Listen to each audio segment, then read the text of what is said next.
बच्चों आपके बुक में 300 से भी ऊपर क्वेश्चन है इंटीग्रेशन के। आप पेपर से पहले क्या 300 क्वेश्चन दोबारा बैठ के लगाओगे? लगाना चाहिए, समय है तो बिल्कुल लगाना चाहिए, लेकिन आपके पास और भी चैप्टर्स है और भी सब्जेक्ट्स है। इन दैट केस ये जो मैं वीडियोस बना रहा हूं ना 5-5 क्वेश्चंस की, बहुत हेल्पफुल रहने वाली होगी। ये सारे बोर्ड एग्जाम में पूछे गए क्वेश्चंस है, एकदम से आपको दिखेंगे तो आप नहीं कर पाओगे अनलेस एंड अनटिल आपने इससे पहले किया होगा। तो मैं आपसे रिक्वेस्ट करता हूं कि ये वीडियोस आप पूरा देखें, अच्छे से पढ़े और बहुत अच्छा परफॉर्म करोगे आप पेपर में। ये एक बहुत बढ़िया सवाल है। इस क्वेश्चन को मैं आपको दो अप्रोच से सिखाऊंगा। सबसे पहले तो होगा सब्स्टिट्यूशन वाला अप्रोच और दूसरा वाला होगा न्यूमरेटर को कैसे मैनिपुलेट करते हैं, समझना। तो सब्स्टिट्यूशन वाले में क्या होगा, सब्स्टिट्यूशन इसमें क्या करेंगे, इसमें आप x+4 को ना t मान लो।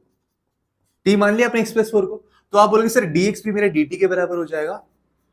तो यहां पे आप बोलोगे सर e की पावर x को मैं क्या लिखूंगा, फिर देखो अगर आपको x लिखना है तो आप लिखोगे t-4, तो e की पावर x क्या हो जाएगा, e की पावर t-4। ठीक है ना।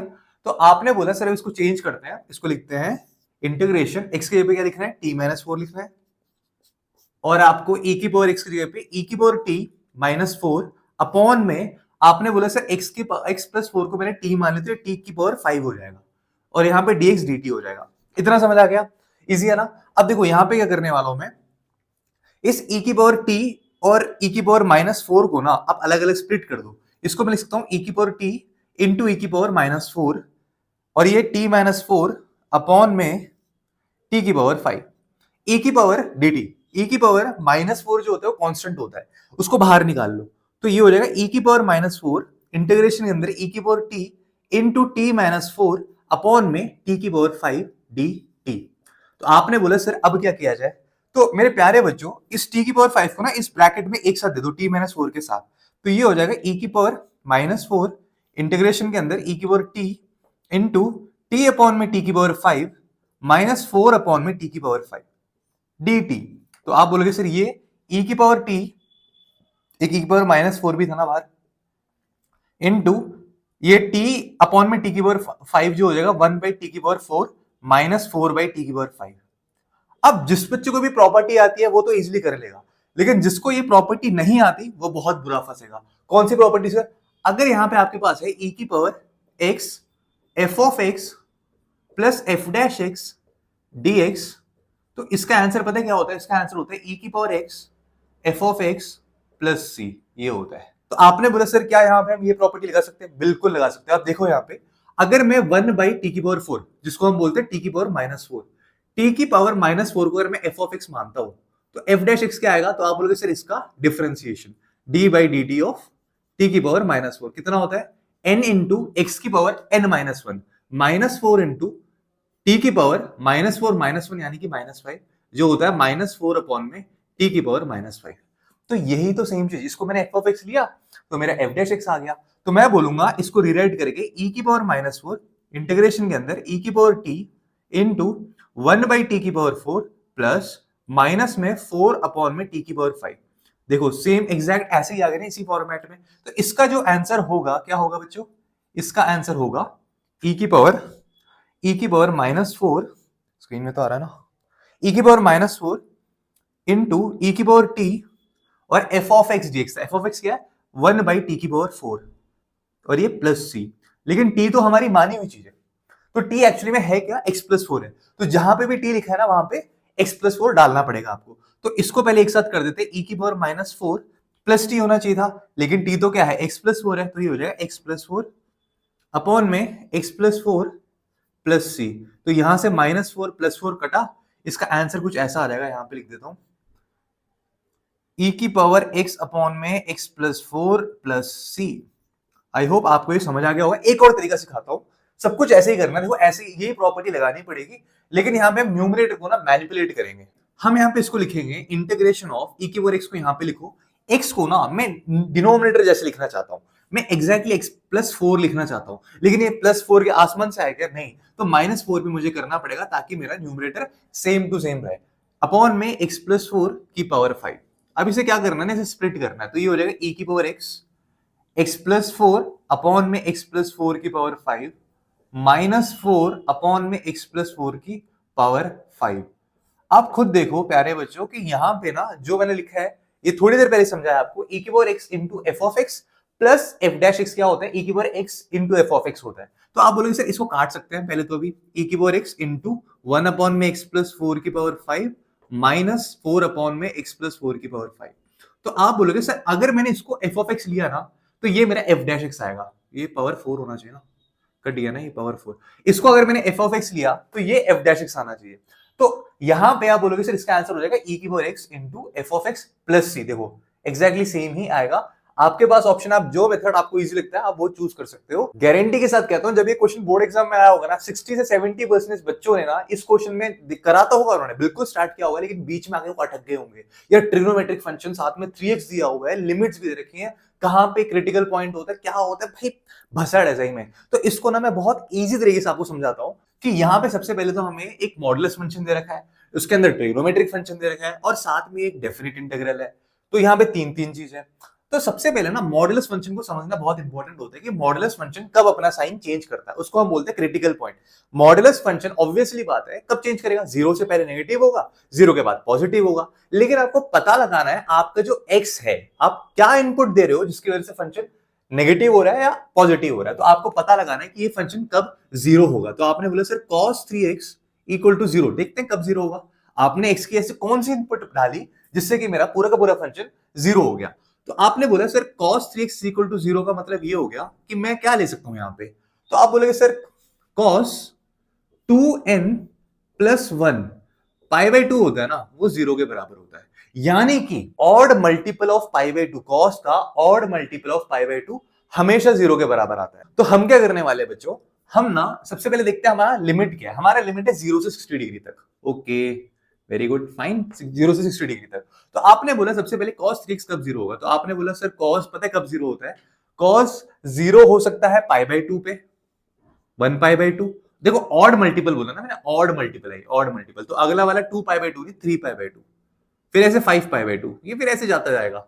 जितने भी ऑड मल्टीपल होंगे cos के उन सब पे ये जीरो होगा। ठीक है, मैंने cos लिख दिया यहाँ पे, ये भी cos है, ये भी cos है, ये भी cos है, cos 3x। तो आपने बोले एक काम करता है अगर मैं ये ले लेता हूँ cos 3x is equal to cos pi by 2।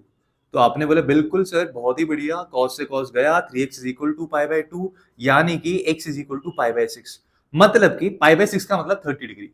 यानी कि अगर आप इसके अंदर 30 डिग्री डालते हो एस एक्स को, आप इनपुट 30 डिग्री डालते हो तो cos फंक्शन उस पॉइंट पे जीरो हो जाता है। तो अब आपने बोला सर एक काम करते हैं 3 पाई बाई 2 को भी डाल के देखते हैं। तो आपने बोला sir cos 3x is equal to cos 3 pi by 2, cos 3 pi by 2 ये भी जीरो के बराबर ही होगा। तो आपने बोला sir 3x is equal to 3 pi by 2, तो x की वैल्यू तो सर यहाँ पे हमारे पास पाई बाई 2 आ गई। लेकिन हमें ये लेना ही नहीं है ना, क्योंकि अपने पास जो लिमिट है वो 0 से 60 तक है। तो मैं अपना इनपुट भी 0 से 60 के बीच में रखूंगा ना, तो मैं इसको लूंगा, इसको नहीं लूंगा। तो आगे किसी भी वैल्यू को चेक करने की जरूरत नहीं है। तो अब देखना ये अपना क्रिटिकल पॉइंट है या ब्रेकिंग पॉइंट है, यहां से हमारा फंक्शन चेंज होना चालू हो जाता है। जैसे फॉर एग्जांपल आप बोलोगे सर 0 से स्टार्ट करते हैं तो 0 से 30, तो मेरा फंक्शन कैसे काम करते हैं यहां देखना, बहुत ध्यान से देखना। F of X is equal to, मैंने बोला 0 से 30 डिग्री, 0 टू 30, यानी कि जब मेरा x जो मैं इनपुट ले रहा हूं 0 और 30 के बीच में हो या 0 30 के बराबर हो। लेट्स से 0 और 30 के बीच में कोई नंबर हम ले लेते हैं। मैंने यहां पे क्या रखा, 15 रखा, मान 15। तो cos 15 मैंने ये क्या आ जाएगा cos 3 into 15 which is cos 45, cos 45। cos 45 क्या होता है 1/√2, क्या पॉजिटिव है, बिल्कुल पॉजिटिव है। तो यानी कि यहां पे cos ये जो हो जाएगा ना आपका ये बराबर हो जाएगा cos 3x के। तो आपको इसको लेना है फंक्शन, 0 से 30 डिग्री के बीच में आपको इसे फंक्शन लेना है। और अच्छा अब 30 इसको मैं स्प्लिट कर रहा हूं, मैंने क्या करा, मैंने अपने लिमिट को दो पार्ट्स में स्प्लिट कर दिया, एक 0 से 30, अगला वाला 30 से 60। तो अब 0 से 30 से 60 क्या होगा, 30 टू 60 के बीच में देखना। तो मैंने बोला सर ये हो जाएगा मेरा 30, x जो होगा 30 से बड़ा होगा और 60 से छोटा होगा। ठीक है, तो एक काम करते हैं, कोई नंबर लेते हैं, लेट्स से किसको ले, 30 से बड़ा 45 ले लेते हैं। तो cos 3 इंटू 45, cos 3 इंटू 45 जो कितना होता है cos 135 होता है। cos 135 का मतलब होता है cos 90 प्लस 45, cos 90 प्लस 45 मतलब सेकंड क्वाड्रेंट, सेकंड क्वाड्रेंट में cos नेगेटिव होता है और cos साइन में चेंज होता है, मतलब minus sine 45 which is minus 1/√2। तो बच्चों देखो cos की वैल्यू क्या आ गई, cos 3x की वैल्यू यहाँ पे नेगेटिव आ रही है। तो यानी कि मैं यहाँ पे मॉडुलस ऑफ cos 3x को माइनस cos 3x लिख सकता हूँ। क्या लिख सकता हूँ, माइनस cos 3x लिख सकता हूँ। तो अब मेरा पूरा गेम बहुत ही आसान हो गया, कुछ नहीं बचा क्वेश्चन में, जो था ना सब कुछ वो यही सब था, जो कि आपको समझ आ गया होगा अब हम क्या करेंगे, इसको रीराइट करते हैं जीरो से, मैंने क्या बोला पहला, इसको तोड़ा मैंने जीरो से 60 डिग्री तक, यानी कि पाई बाय 6 लिखते हैं, पाई बाय 6, जीरो से पाई बाय 6 तक मेरा फंक्शन क्या होगा, पॉजिटिव cos 3x होगा, प्लस पाई बाय 6 से पाई बाय 3 तक, यानी कि 30 डिग्री से 60 डिग्री तक मेरा जो फंक्शन होगा वो नेगेटिव cos 3x होगा, dx। अब देखो इसको करना बहुत आसान, cos का अगर आप बोलोगे सर cos का इंटीग्रेशन होता है sin x, क्या होता है sin x, लेकिन sin x थोड़ा ना, यहाँ cos 3x है तो यहाँ पे आएगा sin 3x, लेकिन यहाँ पे इसका भी तो फिर आपको इंटीग्रेशन करना पड़ेगा, जब आप इसको इंटीग्रेट करोगे आ जाएगा बाई 3, क्या करोगे बाई 3, जो साथ लगा होता है उसका बाई 3 आ जाता है यहाँ पे, और यहाँ पे लिमिट लगा देना इसके ऊपर, जीरो से पाई बाय 6, यहाँ पे क्या हो जाएगा, माइनस बाहर निकाला आपने, तो आपने बोला सर यहाँ पे भी यही sin 3x हो जाएगा, लेकिन लिमिट यहाँ पे अलग अलग है, अपॉन में 3, लिमिट यहाँ पे है पाई बाय 6 से पाई बाय 3, पाई बाय 6 मतलब 30 डिग्री, पाई बाय 3 मतलब 60 डिग्री। अब यहाँ पे upper limit minus lower limit, 1/3 को बाहर रखते हैं, upper limit minus lower limit, यानी कि sine 3 into pi by 6 minus sine 0, minus यहां पे क्या हो जाएगा, 1/3 आपने एकदम पूरा कॉमन ले लिया, अब यहां पे क्या हो जाएगा, इसमें भी अपर लिमिट डालो, sine 3 into pi by 3 minus sine 3 into pi by 6, तो ये कुछ ऐसा हो जाएगा मेरे प्यारे बच्चों, साइन 3 पाई बाय 6 मतलब ये हो गया 2, sine pi by 2, sine pi by 2 का मतलब 1 होता है, तो ये 1/3 जो बाहर था उसको हमने एज इट इज रख दिया, और ये हो गया 1, माइनस साइन 0 0 होता है, ठीक है, माइनस में आप बोलोगे सर साइन पाई की वैल्यू क्या होती है, तो आप बोलोगे सर साइन पाई का मतलब होता है ना, ये होता है साइन पाई 0 होता है, साइन पाई क्या होता है, 0 होता है, पाई बाय 2 पे 1 होता है और पाई पे 0 होता है, तो साइन पाई 0 है तो यहाँ 0 लिख दो ब्रैकेट में, माइनस अब बोलोगे सर ये हो गया pi by 2, sine pi by 2, sine pi by 2 का मतलब 1 हो गया, तो आपने बोला सर ये हो जाएगा मेरा 2/3, क्या हो जाएगा 2/3, और ये हमारा फाइनल आंसर आ गया। तो बच्चों कमेंट सेक्शन में लिख के बताओ आपको कैसा लगा ये क्वेश्चन, आपको समझ आया, अप्रोच कैसी लगी, कुछ फीडबैक भी दे सकते हो कि सर आपकी स्पीड कम है ज्यादा है, आपको ये वाले क्वेश्चंस कराने चाहिए, आप बिल्कुल कमेंट सेक्शन में इंटरेक्ट करते रहिए, मैं उन सबका जवाब जरूर दूंगा। चलो बच्चों एक और मजेदार सवाल करते हैं यहाँ पे, इस क्वेश्चन को ना देख के यार लगता है कि यार कैसे करें, पढ़ा पढ़ा सा तो लगता है, कहीं तो कुछ ए अपॉन में कुछ लिखना था, बी अपॉन में कुछ लिखना था, लेकिन करेक्ट नहीं पहुंच पाते। अब इसको समझे कैसे, आप देखो यहाँ पे इंटीग्रेशन के ऊपर क्या लिखा है, क्वाड्रेटिक है ना, क्वाड्रेटिक लिखा हुआ है, क्वाड्रेटिक पॉलिनोमियल है, नीचे एक लीनियर है, लीनियर मल्टीप्लाइड बाय एक क्वाड्रेटिक। जब भी आपको ऐसा फॉर्मेट दिखे ना, जब भी आपको ऐसा फॉर्मेट दिखे तो क्या करना है, आपको करना क्या है कि इसको लिख देना है ए अपॉन में लीनियर, ए अपॉन में लीनियर वाला जो फैक्टर है आपका यहाँ पे ये, plus B X plus C upon में जो यहाँ पे जो क्वाड्रेटिक लिखा था ना उसे लिख देना। देखो ऐसे याद करके देखो, क्या पता याद हो जाए। याद करने के लिए क्वेश्चन को बार बार लगाना पड़ेगा, प्रैक्टिस करनी पड़ेगी, लेकिन ऐसे अगर आप क्वाड्रेटिक लीनियर ऐसे ऐसे करके याद करोगे ना, कुछ ना कुछ तो आपको डॉट्स कनेक्ट करने पड़ेंगे। अब यहाँ पे क्या करने वाला हूं, जैसे कि मैंने ये बताया, इसको हम लिखते रीराइट करते हैं कि X square plus X plus 1 upon में X plus 1 into X square plus 4, तो ये क्या हो जाएगा भाई, मैंने रिकॉर्डिंग तो ऑन करी है, चल रहा है, तो भाई यहाँ पे क्या हो जाएगा, ये हो जाएगा ए अपॉन में, आपने बोला सर लीनियर वाला फैक्टर एक्स प्लस 1 इंटू नहीं sorry plus B X plus C upon में क्वाड्रेटिक वाला फैक्टर जो कि है एक्स स्क्वायर प्लस 4। एलसीएम लो बच्चों, क्या करना है, एलसीएम लेना है, एलसीएम लोगे आपको पता है नीचे वाला तो पूरा कट जाना है, एलसीएम लोगे तो नीचे वाले पे ध्यान नहीं देंगे, तो ये हो जाएगा a into X square plus 4 plus B X plus C into X plus 1। तो आपने बोला बहुत ही बढ़िया सर, नीचे मैं नहीं लिखूंगा, नीचे इस दोनों का प्रोडक्ट हो जाएगा और यहाँ पे इन दोनों का प्रोडक्ट है, दोनों कैंसिल आउट हो जाएंगे, तो यहाँ पे मैं एक्स स्क्वायर कोएफिशिएंट को एक साथ लिखूंगा, डायरेक्टली पहचानो, bx को जब x से मल्टीप्लाई करोगे bx स्क्वायर हो जाएगा और यहाँ पे ax स्क्वायर हो जाएगा, तो a प्लस b को साथ रख के x स्क्वायर को बाहर रखो। अब मैं x का कोएफिशिएंट लिखूंगा, यहाँ पे देखो x तो है नहीं, यहाँ पे bx है, bx प्लस 1 एंड cx, तो यहाँ पे bx इंटू 1 bx होता है और cx, तो यहाँ पे हो जाएगा b प्लस c और ये हो जाएगा मेरे पास x प्लस, अब कोई कांस्टेंट टर्म आ रहेगा, बिल्कुल आ रहा है, देखो 4a प्लस c, 4a और ये प्लस c इंटू 1 ये c, 4a plus c constant term है। अब आपको इसको ना कंपेयर करना है आपके इस वाले जो ऊपर जो लिखा है ना लेफ्ट साइड वाले न्यूमरेटर के साथ, x square plus X plus 1, x square plus X plus 1 के साथ। अब देखो यहाँ पे एक्स स्क्वायर कोएफिशिएंट 1 है, एक्स का कोएफिशिएंट 1 है और कांस्टेंट भी 1 है, तो आपने बोला सर यहाँ पे a प्लस b की वैल्यू 1 हो जाएगी और हमारे पास b प्लस c की वैल्यू b 1 हो जाएगी और 4a प्लस c की वैल्यू भी 1 हो जाएगी। सबकी वैल्यूज 1 है, तो हमें ना इन तीनों को सॉल्व करके a b c की वैल्यू निकालनी है। बहुत छोटे छोटे इक्वेशन है, बहुत इजीली सॉल्व हो जाएगा। जैसे देखो मैं यहाँ पे क्या करता हूँ, मैं यहाँ से इन दोनों इक्वेशंस में से मैं क्या करूंगा, b को एलिमिनेट कर दूंगा। इन दोनों में से b को एलिमिनेट करके a और c में लेके आऊंगा। उन a और c वाले इक्वेशन को इसके साथ मैं क्या बोलते हैं, एलिमिनेशन के साथ मैं a और c की वैल्यू निकाल सकता हूँ। तो यहाँ पे a plus B is equal to 1 है और यहाँ पे c plus B is equal to 1 है। माइनस करो माइनस करो माइनस करो, तो ये हो जाएगा a minus C is equal to 0 implies a is equal to C. a is equal to C है, यहां पे उठा के रखो a की इक्वल टू सी, तो ये हो जाएगा 4c plus c is equal to 1 which means c is equal to 5c is equal to 1 which means c is equal to 1/5। c 1/5 है तो मेरा a भी 1/5 है। अच्छा a भी 1/5 है तो b कैसे निकालेंगे, 1 माइनस 1/5, 1 माइनस 1/5 जो कि क्या होता है 4/5 के बराबर, 4/5 के बराबर।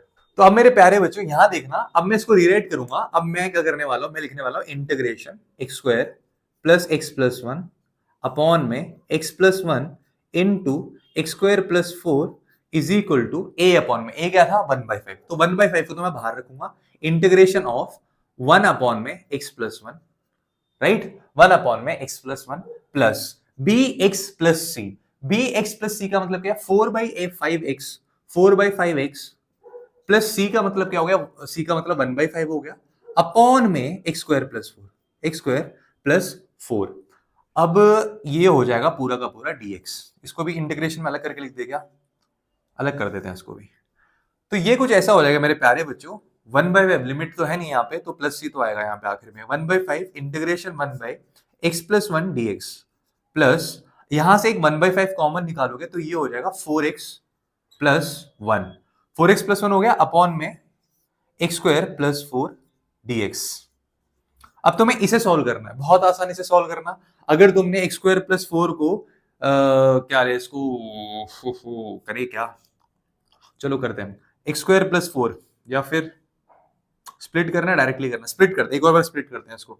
तो 1/5 integration 1/x plus 1 dx plus 4/5 into x upon में एक्स स्क्वायर प्लस 4 और ये 1/5 यहां गया तो प्लस 1/5 इंटीग्रेशन ऑफ 1 अपॉन में x square plus 2 square dx। आया समझ ये क्वेश्चन। अब क्या करने वाले हैं, ये हो जाएगा भाई 1/5 log x प्लस 1, बहुत ही आसान, इसमें कोई ज्यादा दिमाग लगाने की जरूरत नहीं थी। इसमें आपने बोला सर यहाँ पे हम क्या करेंगे ना, यहाँ पे एक काम करते हैं, एक्स स्क्वायर प्लस 4 है तो एक्स स्क्वायर प्लस 4 को अगर मैं t मान लेता हूं तो ये हो जाता है 2x dx, और डिफरेंशिएट करता हूं बोथ साइड तो 2x dx is equal to dt। तो यहाँ पे जो मेरे पास x dx आया होगा उसको मैं क्या लिख दूंगा, dt/2 लिख दूंगा। क्या लिख दूंगा, dt/2 लिख दूंगा, dt/2 dt/2 लिख दूंगा। और यहाँ पे मेरे पास एक्स स्क्वायर प्लस 4 को मैंने t माना है, तो ये एक तरह से क्या आ जाएगा, आप बोलोगे सर 4/10, देखो जो 2 था उसको मैंने 5 से मल्टीप्लाई कर दिया, log t। अब t की वैल्यू क्या है, एक्स स्क्वायर प्लस 4 है, तो मैं मॉडुलस के अंदर एक्स स्क्वायर प्लस 4 डाल दूंगा।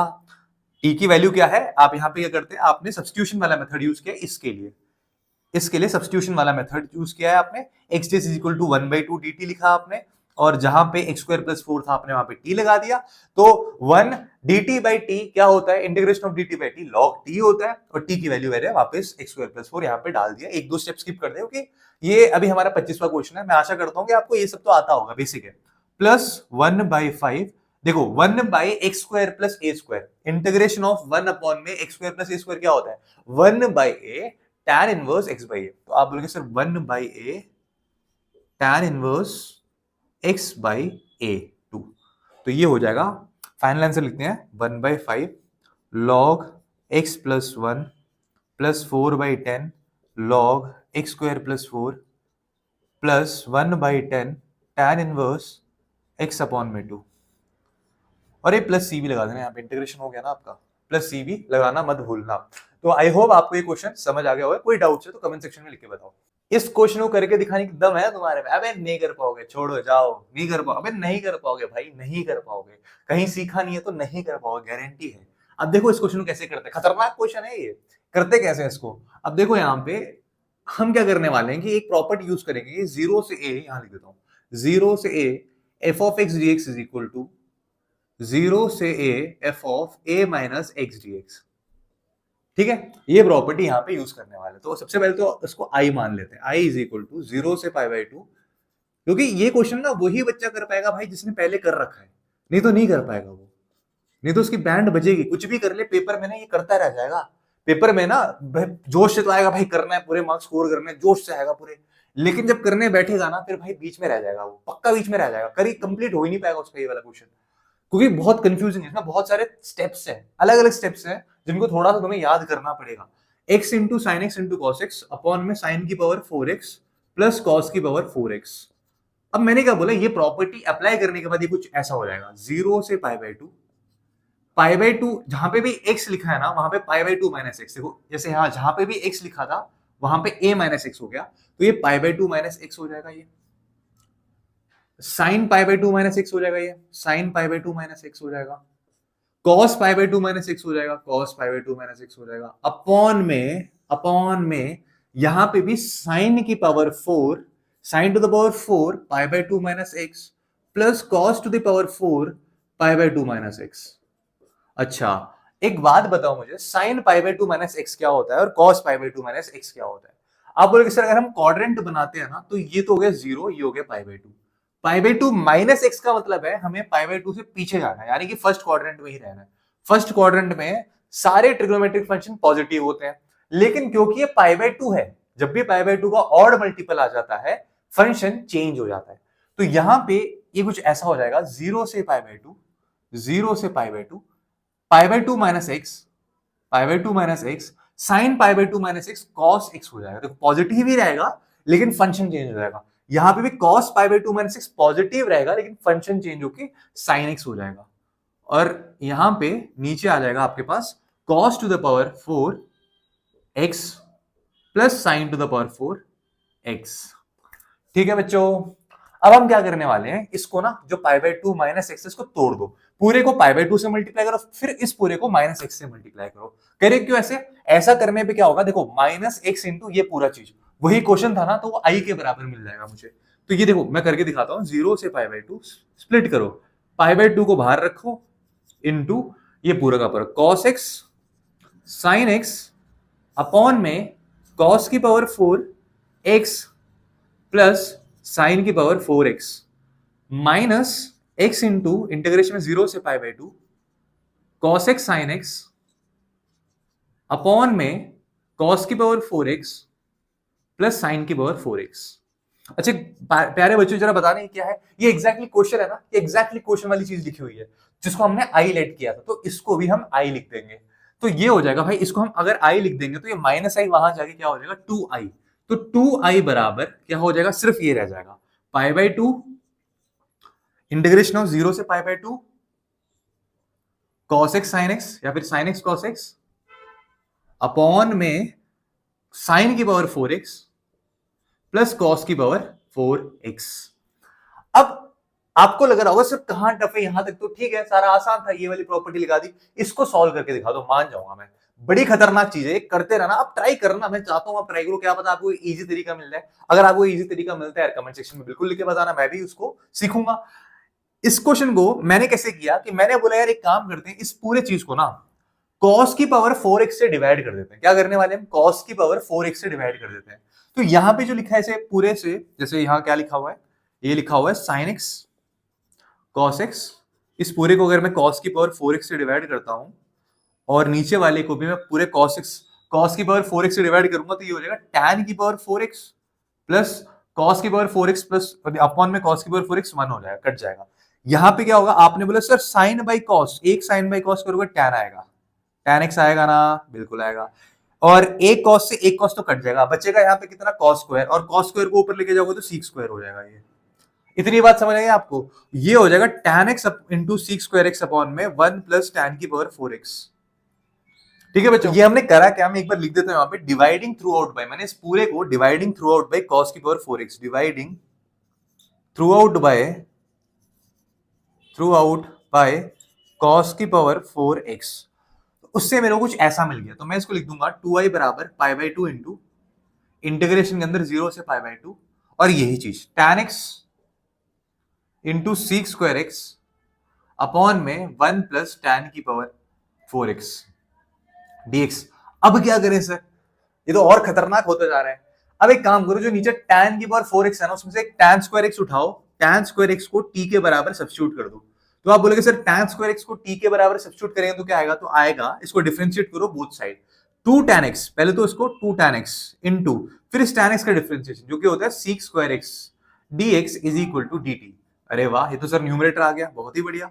tan x into sec square x dx is equal to dt by 2। तो यहां पे मैं लिखूंगा पाई बाई 2 इंटू 0 से पाई बाई 2, ये क्या हो जाएगा, tan square x tan x sec square x dx हो जाएगा dt अपॉन में 2, और ये 1 प्लस टी स्क्वायर। क्यों भाई टी स्क्वायर क्यों, अगर tan स्क्वायर x t है तो इसका भी होल स्क्वायर कर दोगे तो tan की power 4x equal to T square हो जाएगा ना। इसलिए मैंने क्या करा, मैंने इसको ऐसे लिख दिया 1 प्लस टी स्क्वायर। ये बराबर हो जाएगा पाई बाई 2 0 से पाई बाई 2, अरे इस 2 को बाहर निकालो ना यार, पाई बाई 4 रखो ना इसको, पाई बाई 4 0 से पाई बाई 2। अच्छा 0 से पाई बाई 2 कैसे, अगर आप यहाँ पे फंक्शन को जो फंक्शन इन x था अब उसको फंक्शन इन t लिख रहे हो तो लिमिट्स भी चेंज होंगे ना, तो लिमिट्स को चेंज करते हैं। जब आपका x 0 था, when your x was 0, then t क्या होगा, t is equal to tan square 0। tan square 0 क्या होता है, tan 0 is sin 0 by cos 0, cos 0 1 होता है तो यानी कि 0 हो जाएगा, sin 0 0 होता है।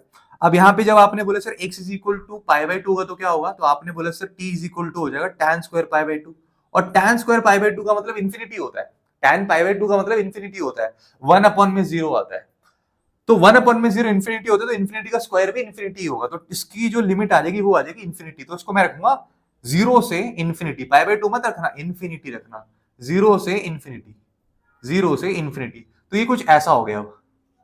और इसका तो बच्चों में कितने बार बता चुका हूं, ए स्क्वायर प्लस एक्स स्क्वायर वाला बहुत आसान होता है, 1 अपॉन में ए tan इनवर्स x अपॉन में ए। तो ये हो जाएगा 2i बराबर, जो आपने यहां लिखा था ना 2i बराबर पाई बाय 4 इंटू, इसका जब इंटीग्रेशन करोगे तो आप बोलोगे सर 1 बाई ए तो 1 ही है, tan इनवर्स t अपॉन में ए तो 1 है, इस पे लिमिट लगा देंगे 0 से इन्फिनिटी। तो आपने बोला सर जब लिमिट सॉल्व करेंगे तो ये हो जाएगा pi by 4 into tan inverse infinity, tan inverse infinity minus tan inverse 0, tan inverse 0। आपको खुद पता है कि tan की वैल्यू इन्फिनिटी कब आती है, पाई बाय 2 पे आती है, और tan की वैल्यू 0 कब आती है, 0 पे आती है। तो मैं यहां पे लिख दूंगा पाई बाय 4, इन्फिनिटी की वैल्यू इन्फिनिटी कब आती है, पाई बाय 2 पे आती है, पाई बाय 2 है ना, इन्फिनिटी कब आती है, पाई बाय 2 पे आती है, और ये 0 पे आता है, और यहाँ पे 2i के बराबर। तो आपका i बराबर हो जाएगा मेरा, i बराबर हो जाएगा पाई स्क्वायर अपॉन में 4 to 8 to 16, pi square upon में 16 इसका आंसर आ जाएगा। ये देखो बच्चों आज का आखिरी सवाल, और इसको देख के डरने की बिल्कुल जरूरत नहीं है, मैं हूं ना, मॉडुलस फंक्शन में भी एक क्वेश्चन कराया था आपको। अब देख रहे हैं चीजें कैसे इजी हो जाएंगी आपके लिए मॉडुलस। आपने देखा कि यहाँ पे एक फंक्शन लिखा हुआ है और यहाँ पे लिमिट्स अप्लाई कर रखी है, आपको बस क्रिटिकल पॉइंट पता लगाना है कि ये क्रिटिकल पॉइंट के अराउंड में ये फंक्शंस कैसे रिएक्ट करते हैं, कैसे एक्ट करते हैं। तो यहाँ पे मैंने बोला कि अगर मैं इस मॉडुलस के अंदर कोई भी नंबर डालूं 1 से लेकर 3 तक, 1 डालूंगा तो 0 आएगा, 1 से बड़ा नंबर डालूंगा तो पॉजिटिव आएगा। तो मॉडुलस x माइनस 1 जो है ना वो हमेशा x माइनस 1 होगा जब आपका x कहां से होगा, 0 से 3 के बराबर बीच में होगा, पॉजिटिव ही आएगा, हमेशा पॉजिटिव होगा। 1 से सॉरी 0 नहीं है, 1 है लिमिट, 1 से 3 के बीच में हमेशा पॉजिटिव रहेगा। लेकिन अगर मैं बात करूं x माइनस 2 के, x माइनस 2 की अगर मैं मॉडुलस के अंदर इसकी बात करूं तो यहां पे मैं अगर 1 देता हूं, 1 ऐसे इनपुट डालता हूं, तो आप बोलोगे सर 1 डालने पे ये तो नेगेटिव आंसर आएगा, 1 माइनस 2 तो माइनस 1 होता है, और 2 डालूंगा तब 0 बनता है। तो इसका मतलब ये जो होगा ना, ये नेगेटिव x माइनस 2 होगा जब आपका x जो होगा ना कहां से कहां तक होगा, 1 से 2 के बीच में होगा। और जैसे ही आपने 3 डाला, 2 के बाद आपने 3 डाला, 3 माइनस 2 पॉजिटिव हो गया। तो यहां पे ये पॉजिटिव x माइनस 2 हो जाएगा जब आपका इनपुट 2 से बड़ा और 3 के बीच में या 3 के बराबर होगा। तो यहां पे एक तरह से आपको इसको ना 2 पार्ट्स में स्प्लिट करना है। कैसे, आपने बोला सर एक हो जाएगा मेरा 1 से 2 और दूसरा हो जाएगा मेरा 2 से 3, क्या फर्क पड़ता है, ये तो हमेशा पॉजिटिव है ना, ये वाला पार्ट तो इसको स्प्लिट भी कर दो, 1 से 2 भी पॉजिटिव है, 2 से 3 भी पॉजिटिव है। तो मैंने इस पूरे को स्प्लिट कर दिया, और ये पूरा का पूरा 1 से 2 के बीच में कैसे रिएक्ट करेगा, आप बोलोगे सिर्फ 1 से 2 के बीच में ये तो सिर्फ पॉजिटिव आएगा, x माइनस 1 ही रहेगा। लेकिन जो ये प्लस के बाद लिखा हुआ है ना, ये नेगेटिव हो जाएगा, ये वाला नेगेटिव हो जाएगा 1 से 2 के बीच में। तो नेगेटिव x माइनस 2 और ये dx प्लस, अब देखो, अब देखना कि 2 से 3 के बीच में भी ये पॉजिटिव ही है, ये क्या है, ये पॉजिटिव है, लेकिन 2 से 3 के बीच में ये भी पॉजिटिव है, तो प्लस x माइनस 2 dx। अब बस इंटीग्रेट ही करना है इसको, क्वेश्चन खत्म है। तो आपने बोला सर देखो यहाँ पे जब ये ब्रैकेट खुलेगा तो ये माइनस एक्स हो जाएगा, माइनस एक्स और एक्स कट जाएगा, minus one plus two, minus one plus two क्या होता है, 1 होता है, तो 1 dx आ जाएगा। तो dx और इसकी लिमिट दे रखी है 1 से 2 के बीच में, plus integration of 2/3, minus one minus two minus three होता है, और x प्लस एक्स 2x होता है, तो 2x माइनस थ्री dx। इसको भी स्प्लिट कर दें, तो यहाँ पे भी इंटीग्रेशन लगाते हैं 2 से 3, और यहाँ इसको लिख देते हैं dx, इसके साथ dx लिख देते हैं, ठीक है। तो अब आप बोलोगे सर ये तो इसका इंटीग्रेशन तो x है और लिमिट है 1 से 2, और यहाँ पे सर ये हो जाएगा 2 को बाहर रखे integration x dx, x square upon में 2 होता है, 2 से 2 कटा तो x स्क्वायर के ऊपर लिमिट लगा दो 2 से 3, माइनस 3 को बाहर रखा इंटीग्रेशन dx, x होता है, ये लिमिट है 2 से 3। इसको इस पे जब लिमिट्स अप्लाई करेंगे तो ये हो जाएगा अपर limit minus lower limit, plus इस पे जब लिमिट अप्लाई करेंगे 3 का स्क्वायर 9 माइनस 2 का square 4 minus 3 into upper limit minus lower limit यानी कि 3 माइनस 2, तो ये हो जाएगा 1, 2 माइनस 1 1 होता है, प्लस 9 माइनस 4 5 होता है, और माइनस 3 इंटू 3 माइनस 2, 3 माइनस 2 कितना होता है 1 होता है, तो ये हो गया माइनस 3। तो 1 प्लस 5 6, 6 माइनस 3 3, और 3 ही आपका फाइनल आंसर है। आई होप आपको ये सारे क्वेश्चन बहुत अच्छे से समझ आ गए होंगे बच्चों। अगर आपको मेरा एफर्ट दिखा है तो प्लीज मुझे सपोर्ट कीजिए bye liking, sharing and subscribing my channel. मिलता हूं आपसे नेक्स्ट क्लास में, तब तक के लिए बाय बाय, टेक केयर।